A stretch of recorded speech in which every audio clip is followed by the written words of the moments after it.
কোরআন তেলাওয়াত করা বড় ফজিলতের কাজ। কোরআন তেলাওয়াত করলে অনেক লাভ আছে। এখন একের পর এক আপনি গুনতে থাকেন আর আমি বলতে থাকি। কোরআন তেলাওয়াত যেই ঘরের মধ্যে করা হয় ওই ঘরের অভাব অনটন আল্লাহ দূর করে দেন, সুবহানাল্লাহ। যেই ঘরের মধ্যে কোরআনে কারিমের তেলাওয়াত করা হয় ওই ঘরের সমস্ত সমস্যা আল্লাহ নিজ কুদরতি হাতে দূর করে দেন, সুবহানাল্লাহ।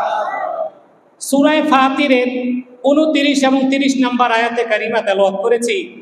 আল্লাহ তাআলা এই আয়াত দ্বয়ের মধ্যে ঘোষণা করেন, আউযু বিল্লাহি মিনাশ শাইতানির রাজীম, ইন্নাল্লাযীনা ইয়াতলুনা কিতাবাল্লাহি ওয়া আকামুস সালাতা ওয়া আনফাকু মিম্মা রাযাকনাহুম সিররান ওয়া আলানিয়াতান ইয়ারজুনা তিজারাতান লান তাবুর। নিশ্চয় যারা কোরআনে কারিমের তেলাওয়াত করবে, 2 নাম্বার নামাজ কায়েম করবে, 3 নাম্বার আমার দেওয়ার রিজিক থেকে গোপনে প্রকাশ্যে দান সদকা করবে, ইয়ারজুনা তিজারাতান, তারা এমন একটা ব্যবসার আশা রাখে, লান তাবুর, এই ব্যবসা কখনো ধ্বংস হবে না। ইয়ারজুনা তিজারাতান লান তাবুর, যারা কোরআনে কারিম তেলাওয়াত করে তারা আল্লাহ তাআলার সাথে এমন একটা ব্যবসা করে যেই ব্যবসা কোনোদিন ধ্বংস হওয়ার না। লিওয়াফিয়াহুম উজুরাহুম ওয়া ইয়াজিদাহুম মিন ফাদলি ইন্নাহু গফুরুন শাকুর। আল্লাহ তাআলা বলেন, যারা কোরআনে কারিমের তেলাওয়াত করবে তাদেরকে আমি আল্লাহ পরিপূর্ণ প্রতিদান দান করব এবং তাদের প্রতি অনর্গল আমার রহমত বর্ষণ হতে থাকবে, আমার রহমত তাদের প্রতি বাড়তেই থাকবে। সমাজে আজকে কোরআন তেলাওয়াত নাই। যখন থেকে মানুষের হাতে মোবাইল আসছে, মোবাইল আসার সাথে সাথে কোরআন তেলাওয়াত বন্ধ হয়ে গেছে। অনেকে আবার মাসআলা জিজ্ঞেস করেন, মোবাইল দেখে কোরআন তেলাওয়াত করলে হবে কিনা? আমার কথা হলো, মোবাইল দেখে কোরআন তেলাওয়াত করলে হবে, কিন্তু মোবাইল দেখে কয়দিন কোরআন তেলাওয়াত করেছেন? কথা বলেন ঠিক কিনা? মোবাইল দেখে কোরআন তেলাওয়াত কয়দিন করেছেন? আগের দিনে মুরব্বিয়ানে কেরামও কোরআন তেলাওয়াত করতেন। ফজরের নামাজের পরে যদি মহল্লায় বের হইতাম, দেখা যাইতো জায়গায় জায়গা থেকে, ঘর থেকে কোরআনে কারিমের তেলাওয়াত আসতো, কোরআনে কারিমের তেলাওয়াতের আওয়াজ আসতো। আজকে মুরব্বীদেরকে জিজ্ঞেস করলো, তারা যুবকদের মতো, যুবকরা না হয় মোবাইল নিয়ে ব্যস্ত হয়ে গেছে, মুরব্বীরা তো টাচ মোবাইল চালাইতে জানে না, তারা কেন কোরআন পড়ে না? কোরআন তেলাওয়াত নাই, কোরআন তেলাওয়াত বন্ধ হয়ে গেছে।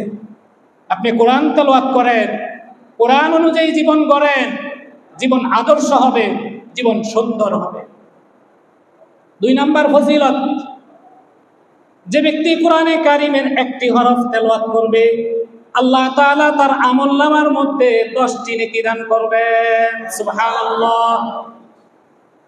ক্বালা রাসূলুল্লাহ সাল্লাল্লাহু আলাইহি ওয়াসাল্লাম, মান ক্বারাআ হারফাম মিন কিতাবিল্লাহ ফালাহু বিহি হাসানাতুন ওয়াল হাসানাতু বিআশরি আমসালিহা। আল্লাহ নবী সাল্লাল্লাহু আলাইহি ওয়াসাল্লাম বলেন, যে ব্যক্তি কোরআনে কারিমের একটি হরফ তেলাওয়াত করলো আল্লাহ তাআলা তার আমলনামার মধ্যে 10টি নেকি লিখে দিলেন, সুবহানাল্লাহ।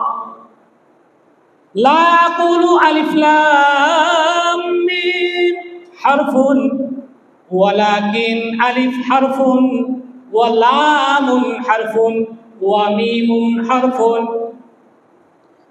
আপনারা সকলে আমার সাথে পড়েন, আলিফ লাম মিম। আল্লাহ নবী সাল্লাল্লাহু আলাইহি ওয়াসাল্লাম বলেন, আমি এই কথা বলি না যে আলিফ লাম মিম পুরাটা মিলে একটা হরফ, বরং আলিফুন হারফুন ওয়ালাকিন আলিফুন হারফুন। কিন্তু আমি এই কথা বলি যে আলিফ একটা অক্ষর, ওয়া লামুন হারফুন, লাম আরেকটি অক্ষর, ওয়া মিমুন হারফুন, মিম আরেকটি অক্ষর। আপনারা যে এতক্ষণ পর্যন্ত আলিফ লাম মিম তেলাওয়াত করেছেন, আল্লাহ তাআলা আপনার আমলনামার মধ্যে একটা না দুইটা না 10টা নেকি লিখে দিয়েছেন। সুবহানাল্লাহ। কোরআন তেলাওয়াত করলে শুধু নেক আর নেক, লাভ আর লাভ। এই জন্য কোরআনে কারিম তেলাওয়াত করতে হবে। যে ব্যক্তি কোরআনে কারিম তেলাওয়াত করে দুনিয়ার মধ্যে সর্বশ্রেষ্ঠ ব্যক্তি হলো সে। 3 নাম্বার ফজিলত, আল্লাহ নবী সাল্লাল্লাহু আলাইহি ওয়াসাল্লাম বলেছেন, যে ব্যক্তি কোরআনে কারিমের তেলাওয়াত করে, কোরআন শিক্ষা করে, অন্যকে কোরআন শিক্ষা দেয়, সে ব্যক্তি হলো তাম দুনিয়ার মধ্যে সর্বশ্রেষ্ঠ ব্যক্তি। বলেন না সুবহানাল্লাহ।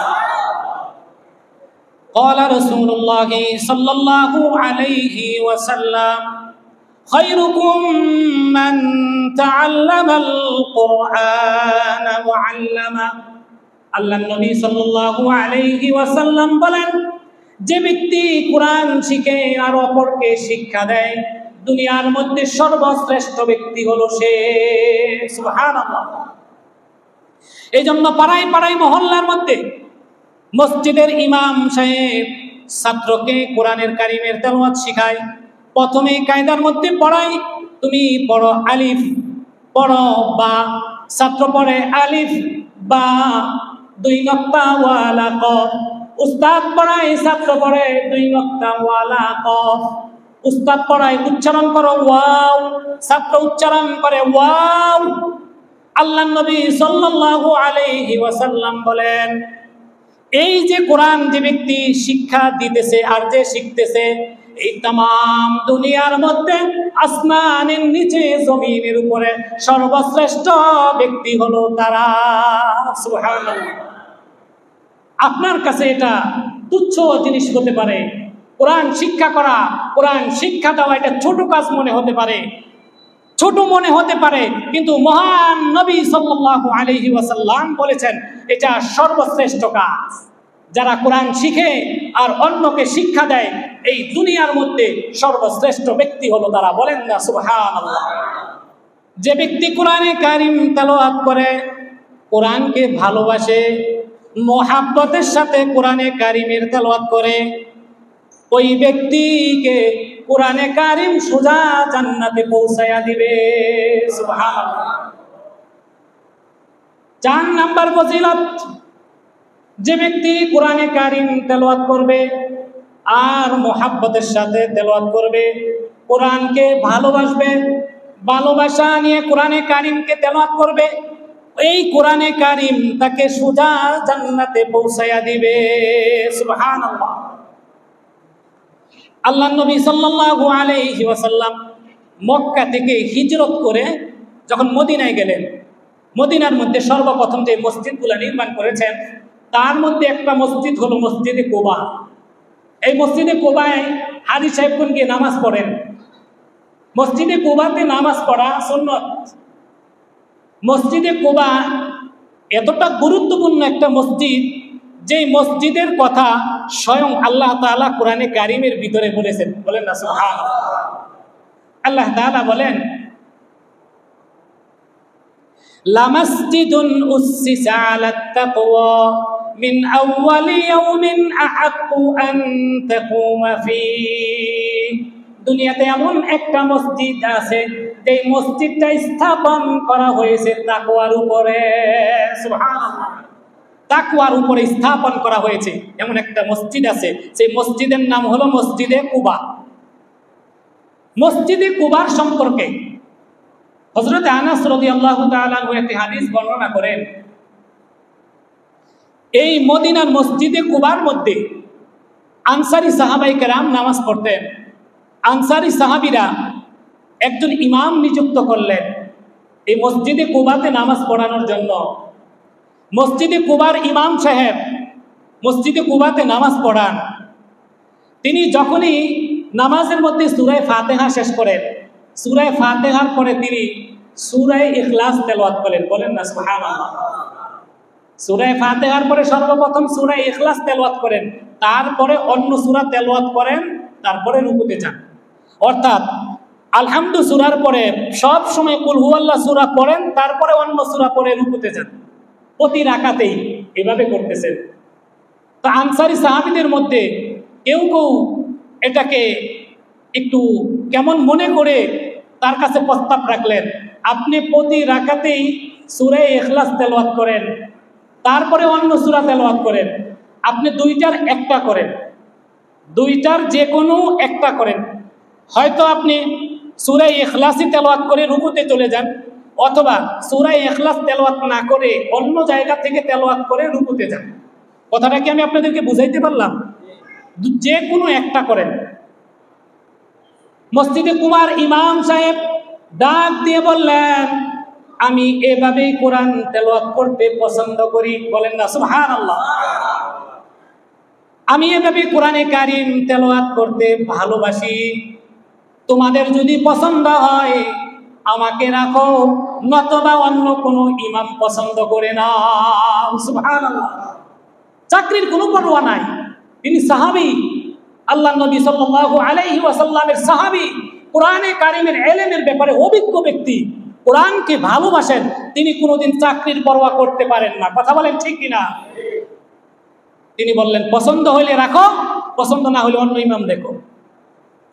আজকাল মসজিদের ইমাম সাহেবগণ কমিটিকে খুশামত করার কারণে হক কথা বলতে পারে না, মিম্বর থেকে হকের বাণী পৌঁছাইতে পারে না। চাকরি দেওয়ার মালিক কে? আল্লাহ। চাকরি ছিনিয়ে নেওয়ার মালিক কে? আল্লাহ। এই বিশ্বাস যদি কারো ভিতরে জন্মায়া যায়, তাম পৃথিবীর মানুষ যদি চেষ্টা করে, তার বিন্দু পরিমাণ ক্ষতি করতে পারবে না। কথা বলেন ঠিক কিনা? প্রিয় হাজরিন, মসজিদে কুমার ইমাম সাহেব যখন এই বক্তব্য দিলেন, সাহাবায়ে কেরাম তাকে ইমামতি থেকে অব্যাহতি জানাইতে চান নাই, বরং দুটার কোনো একটা অপশন গ্রহণ করতে বলেছেন। আলহামদুর পরে আপনি সূরা ইখলাস পড়ে হয়তো রুকুতে যান, অথবা অন্য কোনো সূরা পড়েন, ইখলাস পড়িয়েন না। এই দুইটা অপশনে যে কোনো একটা পড়েন। এই খবরটা আল্লাহ নবী সাল্লাল্লাহু আলাইহি ওয়াসাল্লামের কাছে পৌঁছে গেল। আল্লাহ নবী সাল্লাল্লাহু আলাইহি ওয়াসাল্লাম সাহাবীকে দেখাইলেন, ও আমার সাহাবী, তুমি কোন কারণে আলহামদুর পরে প্রতি রাকাতেই সূরা ইখলাস তেলাওয়াত করো, তারপরে অন্য সূরা তেলাওয়াত করে রুকুতে যাও? সাহাবী আবার ডাক দিয়ে বলে, ইয়া রাসূলুল্লাহ, ওগো আল্লাহর নবী, সূরা ইখলাসকে আমি অত্যন্ত ভালোবেসে তেলাওয়াত করি। সুবহানাল্লাহ। সূরা ইখলাসকে আমি অনেক ভালোবাসি, তাই আমি প্রতি রাকাতের মধ্যে সূরা ইখলাস তেলাওয়াত করি। আল্লাহর নবী সাল্লাল্লাহু আলাইহি ওয়াসাল্লাম তার চেহারার দিকে তাকাইয়া দেখলেন, আমার সাহাবী যা বলতেছে সত্য বলতেছে, বিন্দু পরিমাণ মিথ্যা বলতেছে না। ভালোবাসার কারণে, মুহাব্বতের কারণে সে সূরা ইখলাস প্রতি রাকাতে তেলাওয়াত করে। এবার আল্লাহর নবী সাল্লাল্লাহু আলাইহি ওয়াসাল্লাম ঘোষণা দিলেন, ও আমার সাহাবী, তুমি যেই সূরাখানাকে ভালোবাসতেছ, সূরা ইখলাস একদিন তোমাকে সোজা জান্নাতে পৌঁছাইয়া দিবে। সুবহানাল্লাহ। সুতরাং কোরআনকে যে ব্যক্তি ভালোবাসবে, ওই ব্যক্তিকে কোরআনে কারিম কাল কিয়ামতের ময়দানে সুপারিশ করে জান্নাতে পৌঁছাইয়া দিবে। সুবহানাল্লাহ। আজকে সমাজে কোরআনে কারিমের তেলাওয়াত নাই, কোরআনের তেলাওয়াত বন্ধ হয়ে গিয়েছে। সমাজে জায়গায় জায়গায় গান বাজনা আছে। একটা হোটেল দিয়ে বসছে, চা স্টল দিয়ে বসছে, এই চা স্টল শুধু গুনাহ আর গুনাহ হয়, পাপ আর পাপ হয়। যে ব্যক্তি চা স্টল দিচ্ছে সে গুনাহগার হচ্ছে, আর যারা চা স্টলে গিয়ে এই গান বাজনা দেখতেছে তারাও গুনাহগার হচ্ছে। যে চার দোয়ান দিয়েছে, সে চার দোয়ান দিয়ে গুনাহের ব্যবস্থাপনা করে সে গুনাহগার হচ্ছে। আর যারা চা খেতে যাচ্ছে, তারা এই টিভি দেখে, অশ্লীল জিনিস দেখে, বিশেষ করে সময় নষ্ট করে গুনাহগার হচ্ছে। আপনি কি মনে করতেছেন চার দোকানে বসে আপনি চা খাচ্ছেন, টিভি দেখছেন, শুধু এটাই গুনাহ হচ্ছে? না, এটা তো গুনাহ হচ্ছেই, পাশাপাশি সময় নষ্ট করার গুনাহ হচ্ছে। কি কাল কিয়ামতের ময়দানে আল্লাহ তাআলা কি তোমার সময় কোথায় লাগিয়েছো এই প্রশ্ন করবেন না? আওয়াজ দিয়ে বলেন, করবেন না? গত দুটা জুমার আগে আমি এই জুমায় আলোচনা করেছিলাম, কাল কিয়ামতের ময়দানে আল্লাহ 5টা প্রশ্ন করবেন, তার মধ্যে জিজ্ঞেস করবেন, কোথায় কাটিয়েছো তোমার জীবন? প্যারা হাজিরিন, সময় নষ্ট না করে কোরআনে কারিমের তেলাওয়াত করেন। এই তেলাওয়াত আপনাকে সোজা জান্নাতে পৌঁছায়া দিবে। 5 নাম্বার ফজিলত, যে ব্যক্তি কোরআনে কারিমের তেলাওয়াত করবে, প্রতিনিয়ত কোরআনে কারিমের তেলাওয়াত করবে, ওই ব্যক্তি আল্লাহ তাআলার পরিবারের অন্তর্ভুক্ত হয়ে যাবে। সুবহানাল্লাহ। যে কোরআনে কারিমের তেলাওয়াত করবে সে আল্লাহ তাআলার পরিবারের অন্তর্ভুক্ত হয়ে যাবে। قال رسول الله صلى الله عليه وسلم إن لله أهلين من الناس قالوا من هم يا رسول الله قال أهل القرآن هم أهل الله وخاصته। আল্লাহ নবী সাল্লাল্লাহু আলাইহি ওয়াসাল্লাম বলেন, মানুষের মধ্যেও আল্লাহ তাআলার পরিবারভুক্ত মানুষ আছে, আল্লাহ তাআলার পরিবারভুক্ত মানুষ আছে। সাহাবায়ে কেরাম আরজ করিলেন, ইয়া রাসূলুল্লাহ, আল্লাহ তাআলার পরিবারভুক্ত মানুষ কারা? মানুষের মধ্যে আল্লাহ তাআলার পরিবারভুক্ত মানুষ কারা? আল্লাহ নবী সাল্লাল্লাহু আলাইহি ওয়াসাল্লাম বলছেন, যারা কোরআনে কারিমের তেলাওয়াত করে, কোরআনে কারিম নিয়মিত পড়ে, তারা হলো আল্লাহ তাআলার পরিবারের অন্তর্ভুক্ত। সুবহানাল্লাহ। ওয়া খাসাতুহু, তারাই হলো আল্লাহ তাআলার খাস ব্যক্তি, আল্লাহ তাআলার বিশেষ ব্যক্তি। প্রিয় হাজরিন, কোরআনে কারিমের তেলাওয়াতের অনেক ফজিলত আছে, অনেক ফজিলত আছে। এই ফজিলতগুলো বলতে গেলে লম্বা সময় লাগবে। আমাদের কোরআনে কারিমের তেলাওয়াতের প্রতি মনোযোগী হওয়া উচিত। আমরা কোরআন পড়তে পারি না তো সন্তানকে কোরআন শিক্ষা দেই, নাতিকে কোরআন শিক্ষা দেই, কোরআনের শিক্ষা সারা জায়গায় প্রচার করতে থাকি।